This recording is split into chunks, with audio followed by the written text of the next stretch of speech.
There are some places you don't just explore, not unless you're prepared to find what was never meant to be seen again. These are real stories of what's been discovered inside abandoned prisons, where silence hangs heavier than the crimes that were committed within them. And what's left behind is more terrifying than the inmates ever were. So let's dive into 5 of the most disturbing real-life finds inside abandoned prisons. The old Sparky electric chair room in West Virginia's Penitentiary. Now, when urban explorers snuck into the long-abandoned West Virginia Penitentiary in Moundsville, they, didn't expect to walk into a scene that looked like a horror film in progress. In a forgotten basement chamber once used for executions, they found the original electric chair, known chillingly as Old Sparky, and it was still bolted to the floor. But what made them flee in terror wasn't actually the chair itself. No, it was actually what surrounded it. The walls were stained with dried splatters, and the floor was visibly discolored with a brownish red. So, you can easily imagine what that is, right? Now, a forensic technician later confirmed that it was remnants of red liquid and human tissue. Now, apparently the room had been hastily sealed off in the 1980s after a botched execution that caused an inmate's head to catch fire, reportedly spraying tissue right onto the ceiling. Now, talk about absolutely terrifying, right?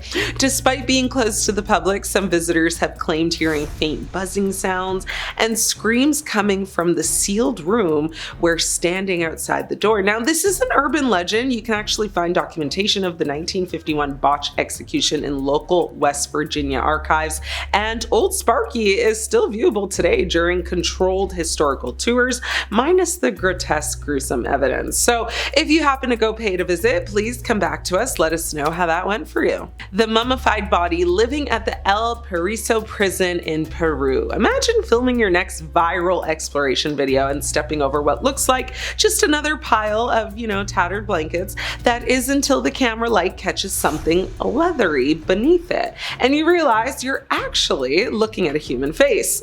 That's what happened in 2018 when explorers entered the ruins of El Paraiso prison near Lima, Peru. Now hidden in a solitary confinement cell, completely cut off from sunlight, they found a fully mummified human body. The corpse was still wearing tattered prisoner, kind of garments and shackles around one of their ankles. But here's what makes this truly disturbing. There were no official records of any passings in that part of the prison. None at all, not one single document. So how was it there? Well, autopsy specialists dated the body back at least 40 years, and the man had seemingly passed away curled in the fetal position with his hands covering his face. The door had been locked from the outside, meaning he wouldn't have been able to get out just completely. The thought of his body kind of curled up in the fetal position as its final way of passing is honestly heartbreaking, and not really an image I want to think about for much longer, so let's move on.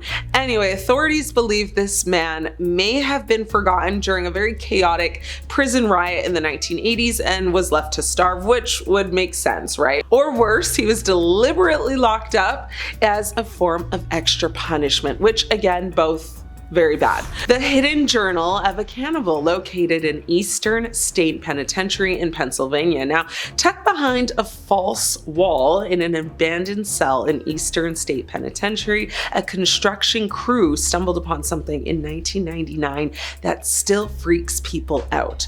An old metal box with a handwritten journal inside of it. It was water damaged, of course, but what was, legible was, well, let's just say, for lack of better words, shocking.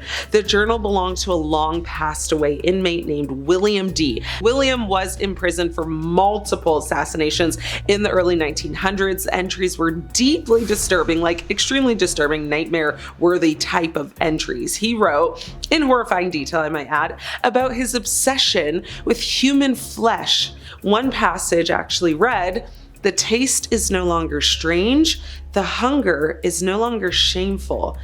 I'm sorry, what? That is giving one episode in TWD where they came across the cannibals. He described in very strong details hallucinations of devouring fellow inmates whole, like real Vore type stuff. But one early entry suggested that it might not have been just fantasy. He wrote, "They never found the bones in the yard. I buried what I couldn't finish." To this day, no official investigation has confirmed whether William actually consumed anyone, but it seems like he did, and shortly after the journal was uncovered, cadaver dogs were brought to the site and reportedly alerted to a patch of soil behind the east yard wall. Now, excavation was halted almost immediately due to budget constraints, and the area remains unsearched. But what?